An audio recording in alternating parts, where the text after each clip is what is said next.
Human trafficking has been a rising issue continuing for almost hundreds of years or more. Although this problem does not seem so commonly known, 3,287 people are kidnapped and sold every day. This market makes $32 billion a year, putting almost 300,000 children at risk. This is a problem that must be known to everybody if our society can even make a dent in this horrid business. Human trafficking is not only a face-to-face type of business, but the internet is also used as an aid to receive and sell victims. This video was made not as a source of personal enjoyment, but to teach and make you aware of the internet trafficking going on around the world today. People known as pimps, cyber creeps, or even by the name of child predators will use the internet to their advantage, luring their victims or even trying to trick them. Pimps will set up modeling or waitressing job offers, and victims will communicate with people on places such as social media sites. There was one case of a 19-year-old girl who caught her attention on a modeling job offer, which turned out to be a trap. She was luckily saved before any harm could come to her. Some women and children, lured by the hopes of a better life, will travel from underdeveloped countries to developed ones, instead to be greeted by something the total opposite of what they had imagined. Usually this unimaginable thing is prostitution. There is another case where traffickers in Japan advertised for models that were taken and transported to Hawaii. They had to make foul videos, 89% of which were produced in the US. About 270 million videos were broadcasted in Japan through an internet provider in California. However, women are not only trafficked, there is an instance of men in Italy being trafficked for labor. On the other hand, victims are also lured into trafficking situations.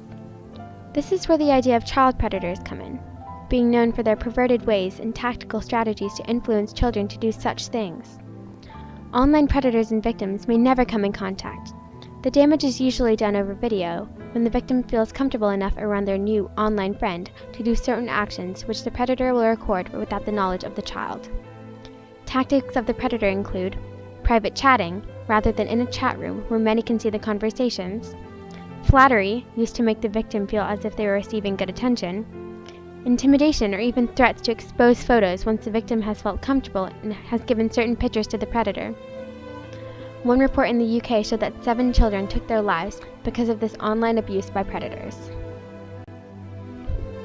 The internet helps the grow of trafficking, specifically sex trafficking. If a pimp uses force or fraud to control someone they are selling, then that is defined as trafficking. Although sex trafficking is sometimes a one-pimp job, there can be large organizations. It is usually difficult to tell online when someone is selling themselves or being forced into sex trafficking.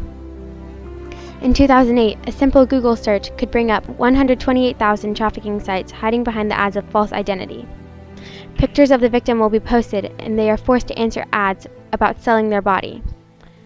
Traffickers usually disguise themselves as a minor being trafficked when communicating with the buyers. Victims are trafficked through chat rooms, escort services, and massage businesses that have had ads posted on websites, Backpage.com, Craigslist, dating websites. In 2008, 2,800 ads of children were found on Craigslist alone. Traffickers will also sometimes hide the age of girls in order to avoid suspicion from the police, and use a false photo. Mail order brides are also considered a type of trafficking. Women who seem to be putting themselves as ready brides are usually forced by a pimp in order to gain money. Google searching mail order brides can bring up almost 1 million hits of women who are Russian, Asian, and Latina.